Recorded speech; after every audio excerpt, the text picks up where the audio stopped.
All right, friends, welcome back again to an episode of Tactical Enlightenment. We continue on with our granular look at infantry here in this series. We're taking a fine look at tactics, unit cohesion, army composition, unit types, and then different ways that you can use tactics and formations to destroy the enemy in Bannerlord. Of course, our previous series we covered a little bit. It was an intended false gap that eventually turned into a kill box and also had to deal with Valandian cavalry. This is just a few days later. We wandered around and we found another Valandian force that has a different army makeup. So we're going to try some different tactics here. In particular, I'm going to try a tactic that I'm developing. It's essentially a ring defense, and we will position troops inside that ring, encourage the enemy to come play inside the jungle, and then leave them whimpering and crying for mommy. So you can see actually this army has a large amount of ranged troops, but I think this strategy and the tactic will still work against this army if we pull it off correctly. Now I got to do some army upgrades here. I actually picked up a bunch of low-level troops for the previous episode, so we didn't have any major advantages on the opponent. In this battle, given how badly we're outnumbered, we're going to go ahead and upgrade these troops and then fight them in a little different manner than we fought them in the past. I don't actually know for sure if this is going to work, so this is going to be a little bit of attempting a strategy on the fly here. Of course, I'm narrating these episodes live as well, so it may not work very well. Just like the last time, we tried to pull off a false gap, and instead the enemy went right by it, and the next thing you know, we were in a kill box type of tactic. But we're going to give this a shot here. So as you can see, we're seriously outnumbered. We will run, of course, with normal player damage, and into battle we go. Under my orders.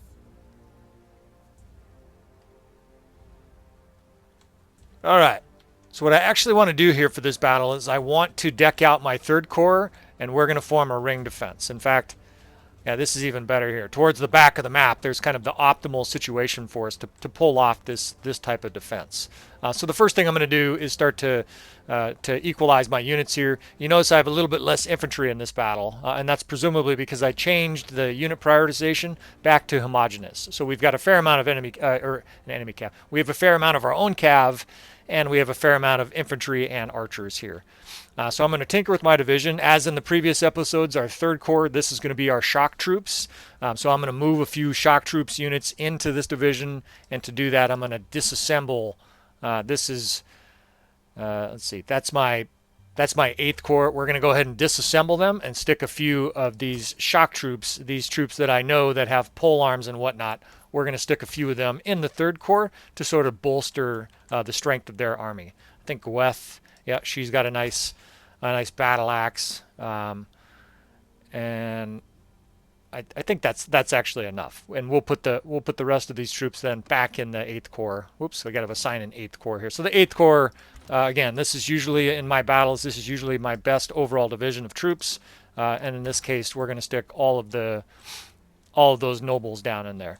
All right, so the basic strategy of this is a ring defense, right? You can take your cavalry and you can form a ring defense. And a ring defense looks something like this. You have the ability to form a circle with your units, and you notice the bigger it gets, the thinner the line. So if I make it small, there's like 2 or 3 guys around the edges almost through the whole circle.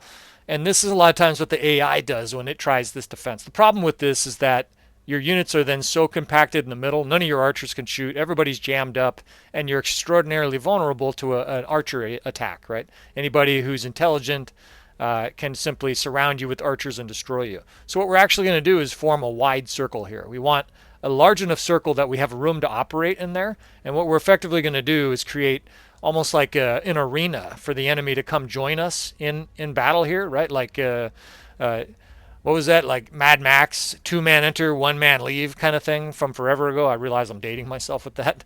But what we're effectively going to try to do is make the enemy come play in our arena, and then they're not going to like what happens when they come and play in our arena. So I've got our 1st Corps. Our 1st Division we'll probably put in the front either in a line, or alternatively, if their infantry enter our square here, we can put, or our circle rather, we can put them in a square, right? And that'll give them even better defensive ability. So the first in a square, I'm actually going to start them in a shield wall towards the front, because what I want is the enemy cavalry to get bound up and not just be able to charge through here with the head of steam. Our 3rd, we're going to kind of position towards the middle. We've got the 4th skirmishers we're going to put at the very back here. Now notice the terrain we're using here. There's 2 major advantages to this. The first advantage of our terrain is these rocks, right? The enemy can't charge over here. These fucking rocks will get in their way. Their horses will get slowed down or stopped. And of course, a lot of their horses on the way out of here are also going to get jammed up on these rocks. That's one of the foundations of this strategy, making sure that the enemy doesn't have the ability to run through our formations at a high rate of speed. The other thing we're going to do here, we're using with terrain, is look at the slope. The archers, their crossbowmen, are not going to be able to shoot at us until they get off to one of these 2 flanks, or they get very close. Either one of those is good for us, right? If they get close, of course, then we can charge their crossbowmen and have a chance of running a lot of them down. And if they come to one of the flanks, it's at least going to take them a while to set that up before they can efficiently do that. At the bottom of this little hill, where again the enemy heavy cav will be charging through, we're positioning the 8th Corps. The 7th Horse Archers are really not a factor, but we can put them down there, and we're going to put our crossbowmen here. So what we've done is effectively combine tactics here. This is a peekaboo ridge or a reverse slope defense with a ring defense, and the more I look at this, the more I realize that this is going to be utterly annihilating to the enemy. We're facing a force of more than twice our numbers here. I would be willing to wager if they had 4 times our numbers, as long as we execute this correctly and I don't do anything wrong or something doesn't surprise me, this is going to be unbelievably destructive to the enemy. So we're going to go ahead and start this battle. This formation is basically how I want it to look.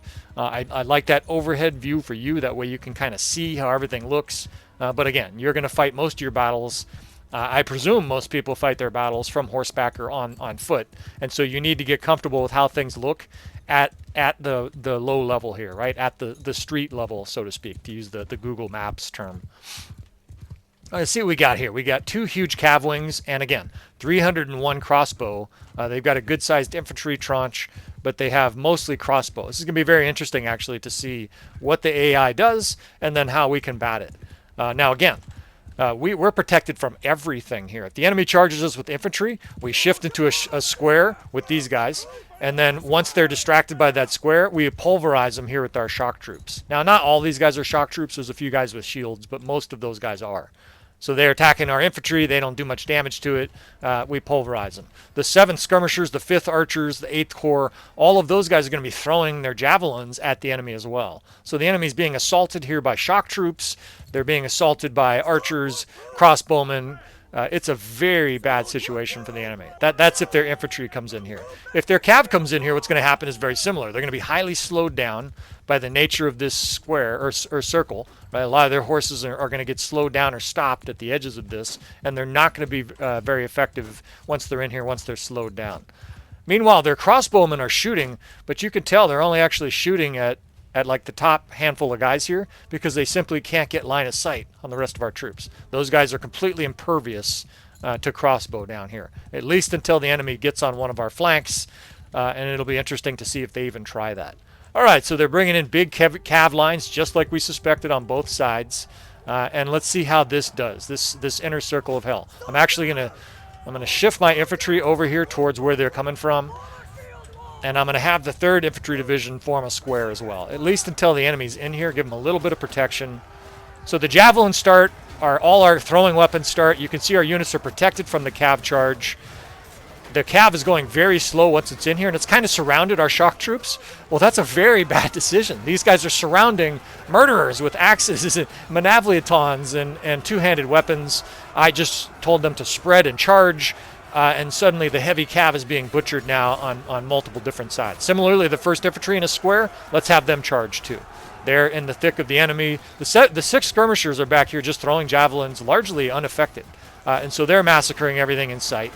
And now what I effectively want to do is I want to make sure my 3rd Corps and 1st Corps don't get too far outside the ring.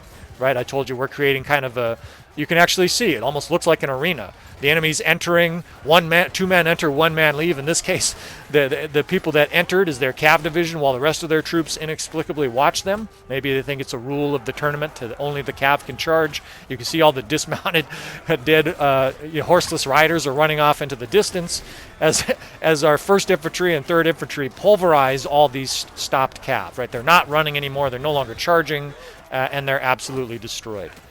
They're getting pounded by crossbowmen and archers. Our 8th Corps is shooting at them. And again, they lost all their momentum. Their cav charge was completely nullified by the speed of, or by the strategy of our circle here. So I'm putting the 1st Infantry into a square now, and I'm going to drag the 3rd Corps a little bit back here. We're going to position them, in fact, kind of right in front of the skirmishers here, because I imagine the next thing that's going to come is infantry. In fact, I can tell by the number the infantry is next to enter the circle of death here. Right, so we're still shooting at them. Anybody that comes over that ridge gets a crossbow bolt in the face, and things go very badly. In fact, it looks like they don't want to enter. They're like, fuck this is going badly. You can see their crossbow have absolutely no idea what to do here. I guess you could call this an exploit, but even a human opponent, I think, would have an extremely difficult time combating the strategy that we have laid out here. This is a nasty tactic, and we have the perfect physical spot for them to deal with it. All right, so in come their infantry. The next guy enters the square. This is not going to be good for them. Their infantry, now they're attacking our cav.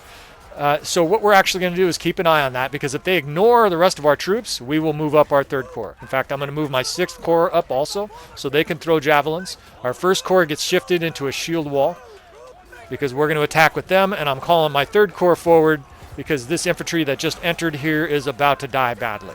The 1st gets sent in, the 3rd gets sent in, and the 6th is right here, so we're also going to send them in. Now, in this instance, we have more infantry than them. They're entering our ring. They're distracted by our cav.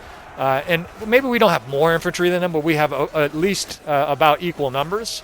And they're probably distracted by the cav. Okay, so their crossbow is actually coming over here. It looks like they're finally trying to get a good angle to shoot. So we're going to attack with the 8th Corps, the 7th Corps, and here's the last coup de grace. All this cav, we're now going to form into a shield wall and have them follow me, because now we're going to run these guys over. These poor guys, they finally get their opportunity to shoot. They're getting a few shots off. They're thrilled. They got a flanking angle. And the next thing you know, they're getting trampled by heavy cavalry. You can see it's lose-lose for the enemy here. They really have no options except to die. Right? Their options are lay down and die, or retreat. Right? This is just an absolutely destructive situation for the enemy. And appropriately, they are choosing run rather than lay down and die. All right. Next wave is coming up here. We're going to battle this all the way out. I'm going to bring all my guys forward. You've seen me do this before. I'm doing line position, and follow me, right? I'm basically bringing up my units in a hurry, because we want to pursue. We want to gain sort of a tactical advantage on both these retreating troops with our forces sort of riding them down. But we also want to get into position quickly. Oh, you see tough troops here. That Banner Knight took fucking 3 different slashes with my polearm. We want to get our troops forward into position here so we can take advantage of this hill and this next phase of battle. Let's see what we got here. So again, it's mostly crossbow. We're actually still riding through the midst of their crossbow. Their crossbowmen here are like retreating. Of course, a lot of our troops are way behind. Even though I put them in line formation, it's going to take them a while for these troops to catch up. Right? We can throw a few javelins here at their troops as they try to get away. So the next tactic we're going to do is what I call shield and shock, and I'm actually going to join my men on the ground for this. It may be a little bit harder to see, but I think as long as I execute it correctly, you'll get the gist. You've seen me do this in other versions. We're just going to essentially make our line here. They've got a huge amount of crossbow, and we're going to plow the road with our infantry. Now, on this nice little slope, we will position our archers. Nice big long spread out open area. We'll put some horse archers here. That's kind of irrelevant. And now we're going to start moving our infantry units in closer. Again, I want them in line formation when they're advancing. I just told my skirmishers to hold fire. Whoops. And our 3rd Corps, this shock division of about 40 ruthless guys, is going to be the key to this next phase. Between them and the 8th Corps, they are going to do devastating destruction to the enemy in this upcoming next confrontation. So what do we have? Again, just like the previous episodes, we have 4 different units that are in shield wall. We have archers behind them. It looks like they're already sending in cav against us. That's fine. We are going to join our men, our 3rd Corps here, on foot. And I have the 3rd Corps actually following us. So as the enemy comes in, you can see how badly they're slowed down by our shield walls here. So now what I'm going to do is I'm going to start moving units forward. Now, unfortunately, there's enemy units there, so the AI, the interface is actually trying to make me attack those units. I just had to run forward a little bit, and it corrected that little snafu. Now, look at my 3rd Corps. It's actually down to 11 guys. They did suffer some losses there in that battle. But ultimately, that's still going to be effective enough. These 11 guys, and we'll also drag the 8th Corps in behind us here, which is going to have some high level shock troops. We will drag these divisions up forward and pulverize the enemy here. This is why it's called shield and shock. Of course, we're moving forward with this effectively this offensive line. As they push forward, I'm actually going to tell them to close in, right? And what that does is it makes them physically move forward just like that. They're in shield wall.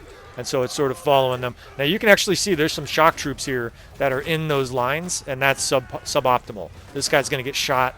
The other guy's going to get shot. What is this unit here? This is the 4th? Yeah, okay, so we'll move the 4th forward.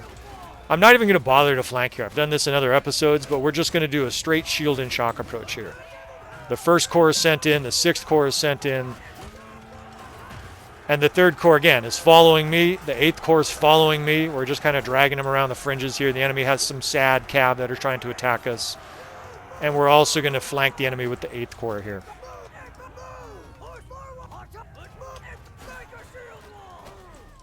Kill their banner bearer. All right, I digress. Sometimes I work too much on my javelin throwing skills during a battle. All right.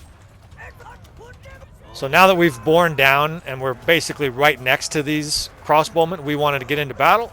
So these guys get taken out of line formation or taken out of shield wall into line and told to charge. Meanwhile, you saw me do it a second ago. I'm taking my 8th Corps because they're the fastest unit that's still on horse, and we're going to wrap them around the side here.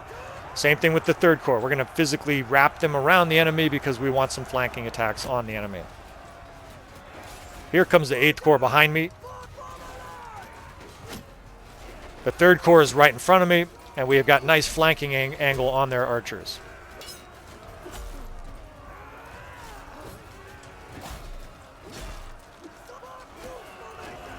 The 8th Corps roars up and help out one of my companions there.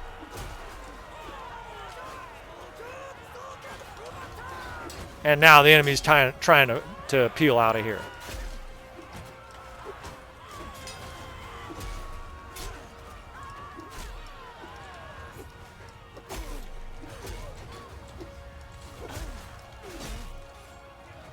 I'm actually getting a reinforcement line way back there.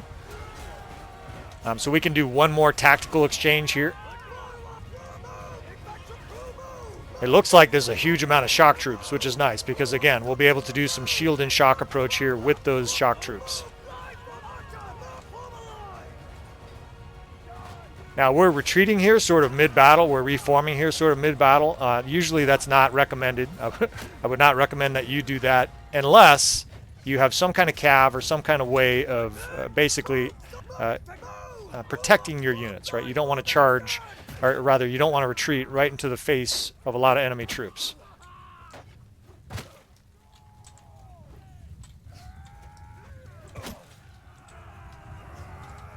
They will send up cav just like they're doing here.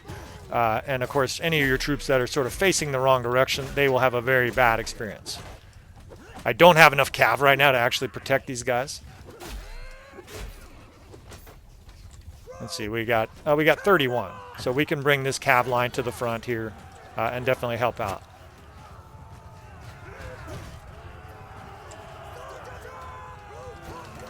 All right, so I've got this division coming up, this 3rd division, and I'm pretty sure there's a lot of shock troops in it. What we're going to do is we're going to bring up these units in shield wall, right? I've got the 1st Infantry, the 4th Infantry, and this 3rd Cav unit is in shield wall, and those units are basically going to crimp in on the enemy.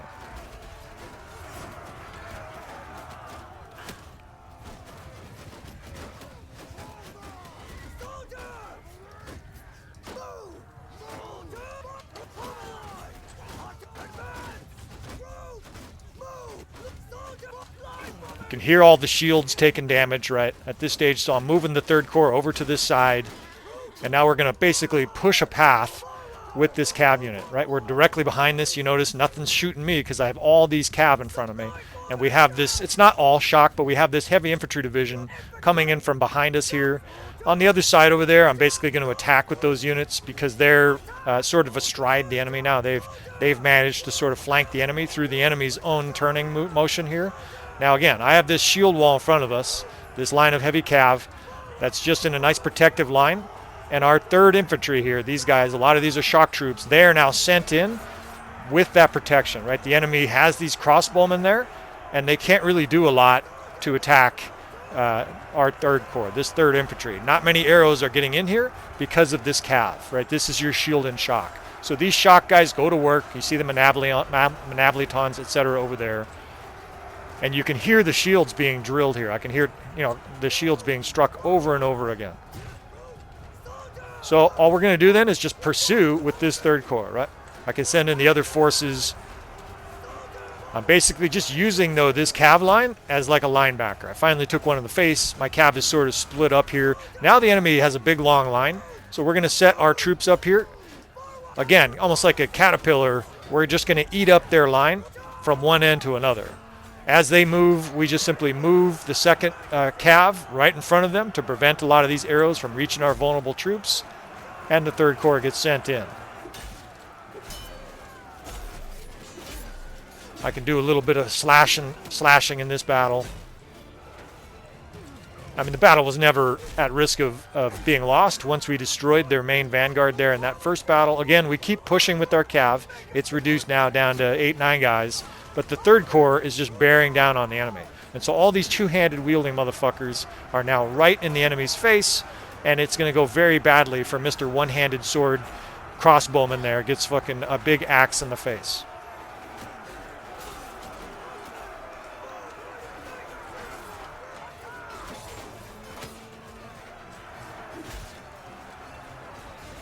Again, still moving. It's now tiny, right? We have this 7th Cav division. At this stage, it's fun. This is a formality, right? Our shock troops are in here obliterating everything in sight. These Manablitons, we've all been on the receiving end of Manablitons. It's nasty, but you need to protect these troops. Once you protect them, right? These two-handed weapon-wielding motherfuckers are absolutely devastating. We'll give this Banner Knight one for the road, right in the neck, right in the head. And that is that. So this is a demonstration, again, of 2 primary tactics that you'll want to learn in Bannerlord. The first one is the shield and shock, and this is a very elementary tactic, right? You're following a line of heavy cav with a strong line of shock troops, right? In this case, we used primarily shock troops, but we had other infantry as well. That protects them from archers. That puts a big armored horse in front of them that's going to get hit before the enemy gets their infantry, gets their archers a good bead on your troops. And the first tactic we showed, of course, is a little bit more complex, but you see I was able to set all that up before the battle even started, and that is your inner ring defense, right? Your inner circle of hell. We've got an episode that I'm producing specifically on that because it's such a devastating tactic. It is a static tactic, but because the artificial intelligence is limited as to what they can do, right? It's more like artificial imbecility, right? The AI basically has a really hard time trying to figure out how to defeat it, and as you can see, it was totally dominant. Now, more casualties this battle, but again, we're outnumbered worse than 2-1, and we're fighting, a force in the open in sort of their home turf. So hopefully, again, this episode is helpful. Hopefully the previous episodes on infantry tactics are helpful. I think that about covers the majority of the complex and relatively basic infantry tactics. So let me know what you thought of this series. If you have other tactics that you think would be beneficial for this series, let me know. I'm happy to add them in future episodes. Thanks again for watching, friends, and I will see you guys next time. Actually, this is the perfect opportunity to show you one more tactic you can use in the infantry, and this is essentially a distractionary square, right? We're going to use multiple distractionary squares in this battle. We're fighting, this looks like 2 Battanian forces. We're sieging this castle. We're going to have a little bit of help from the militia, if you can call that help, and we'll probably be outnumbered almost 3-1. Now, our party at this stage, we've got a few guys that are injured, and we're actually overstocked with troops. Again, I went to a local castle, loaded up to make sure that we had a little bit more for this larger fight. We've had a few deserters, but we still have a larger force, and we still have some lower level troops here, but overall our army is pretty strong, right? You can see we do have some scrubs at the bottom here. And we're gonna take on these Battanian forces. Now look at the force makeup that they have. They're heavily aligned towards infantry, which again is going to allow us to attempt this tactic. So we'll play with normal player damage, of course, and get this on here. Yeah, so with the infantry, even with this scrubby infantry, we're still outnumbered almost 3 to 1.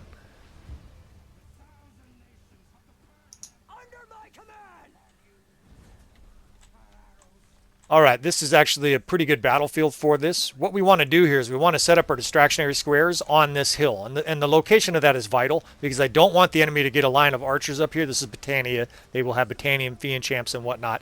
I don't want them lining up their archers on top of this ridge and shooting down on us in the valley. So I would not want to set up back here, right? This kind of positioning is vital for you to understand as the commander. Now, you want to be in a position so that their archers have a difficult time entering the battle with their ranged weapons. Right, so we're going to try to kind of run up here, but let me show you kind of off to the side what I'm planning on doing here. I like to have my squares about 35 or 40 men. I've had some conversations with subscribers. Some guys like 80 or 100 or something like that. You can make a gigantic square. The problem is then there's so many guys in your square. While they're playing defense, you don't have enough guys on offense, right? It would be like having one forward in soccer or football and having 10 defenders or whatever. It's not going to be effective. So we've got that square here, and I think also we're going to use our cav division here as a square. We've got the 2nd Cav and 1st Infantry are excellent square divisions here, and both of these captains have a decreased taken melee damage banner. The reason that's important, of course, is that these guys are going to be taking a heavy assault from the enemy infantry, right?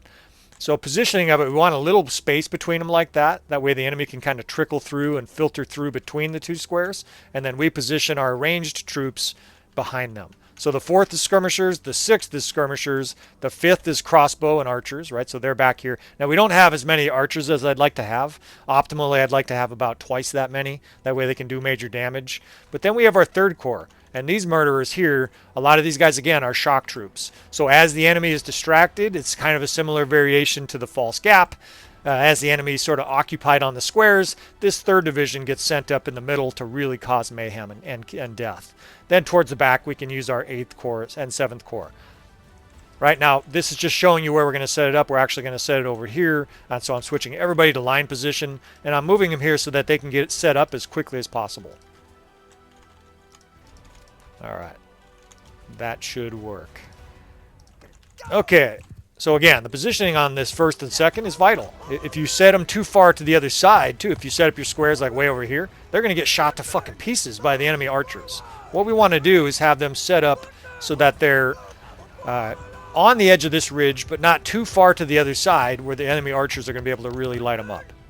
Right? Distancing in this case is critical. I'm going to put the 8th Corps here because the enemy does have heavy cav, and I'm worried about their heavy cav tearing through our skirmishers. Skirmishers, of course, have some defense against cav, but they're really not that strong against cav, obviously. Our 3rd Corps can come in the middle. Our 5th crossbowmen, we want these guys a little closer too, right? Because we want these guys shooting the guys attacking our squares. So now the guys are in position. I'm going to have them form squares, and if I need to tinker with them at this stage to try to get them just in the right position, I can do so. Oops, that's the 1st. We want them right where they are. The 2nd, I want kind of down in this little dip here. The initial skirmishers here of the enemy is kind of pouring over the ridge. These guys are going to have a very bad experience, and I'm actually going to hold fire here until a few more of the enemy troops are closer to us. They do have heavy cav coming in. I'm going to kind of help the 8th Corps here fend these guys off. I don't want the enemy heavy cav just overwhelming our forces through the center. And these guys sort of filtering through here, we can sort of wipe out some of them. Now look at the size of this infantry force, right? It's a huge infantry force.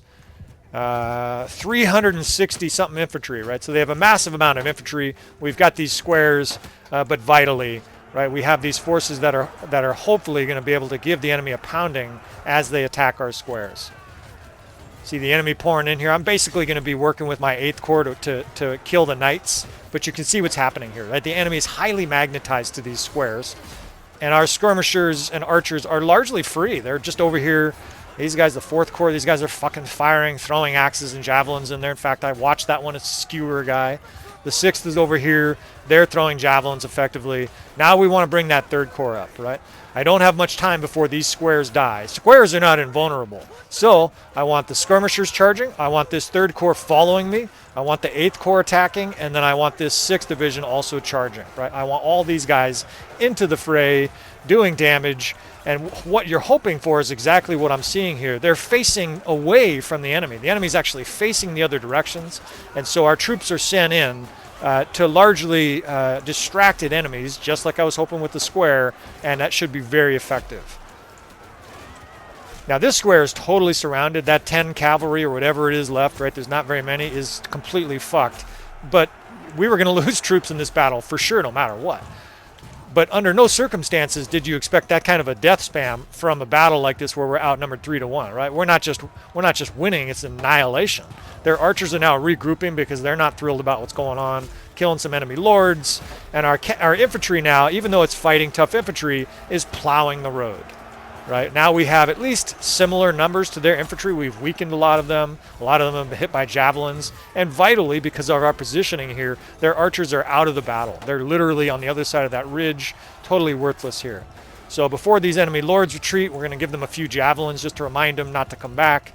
And ultimately, the last samurai music plays here because, you know, I don't know. I guess we can have one more stand here with our troops. The enemy's regrouping. They have 400 infantry coming into the screen here. Actually, it's diminishing quickly here because, of course, whatever infantry they had left here on the ridge is getting eviscerated. But there's going to be another battle here, and we're going to be able to demonstrate this tactic at least one more time. I'm going to help my men sort of clean this up and then prepare for the next wave. Now, I want to recall my cav here.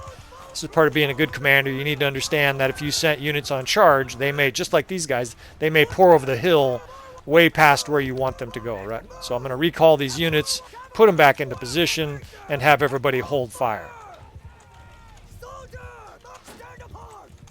There's still a few guys shooting at us. There's a little bit of combat here. There's a handful of enemy stragglers on the edges. But for the most part, that wave is wiped out, right? Just like that guy's head, their army is now detached from the rest of their army. And they're sending in some sort of pathetic cav charges here. There's still a handful left of infantry. These guys should be regrouping, but they're suicidal, evidently. Our square here continues to attract the enemy attention. Now, a guy just died right in front of me. They're not invulnerable, but that beats the shit out of our forces being trucked by a huge amount of the enemy. Enemies approaching us, we open fire. Skirmishers both get put into shield wall. And how many? We don't have very many. Oh, we still have 32 shock troops, right? So as the enemy comes up and they're distracted by our squares, I'm actually going to charge with our skirmisher lines. The enemy's distracted. The 3rd Corps gets sent in again. The 8th Corps gets sent in again. And now I'm actually going to charge with the 5th Division because any crossbowmen that are out of arrows, I want them joining the battle. I don't want them sitting back just holding their shield up. Archers, if you don't know, if you don't control them manually, they will fucking stand there getting shot to death. They're very obedient to the point of stupidity.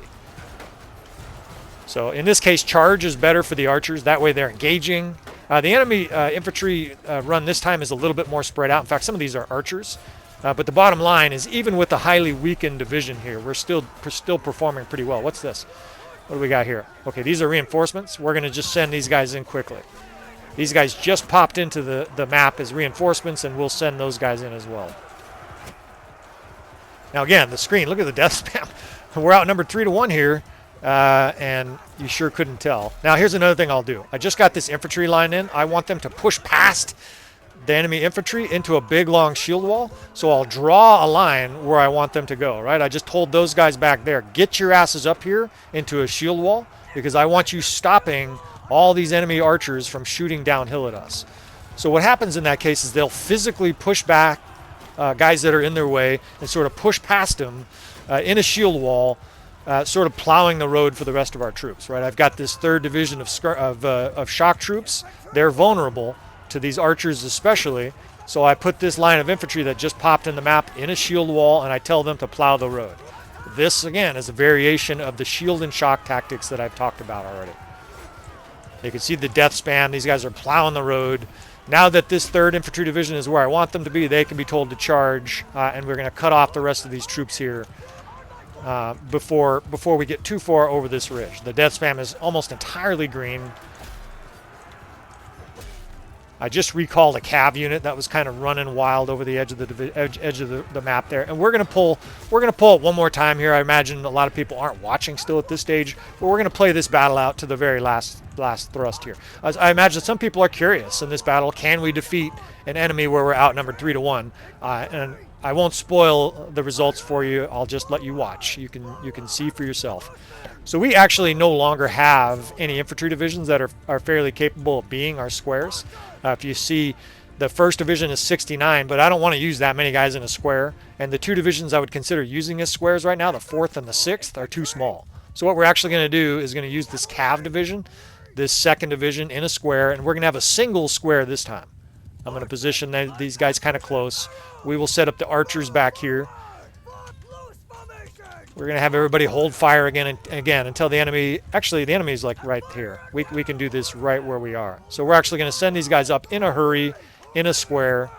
We're going to pull these skirmisher divisions, the 4th and 6th and 3rd. We'll pull those guys back. And then the 1st infantry, because there's some guys with shields, we'll put them in front of all these other troops in a shield wall. Right, the enemy's going to come up and they're going to be shooting. I see enemy javelins coming in here. The enemy's kind of broken up here, but we still want to have some protection for our units. Our guys are firing.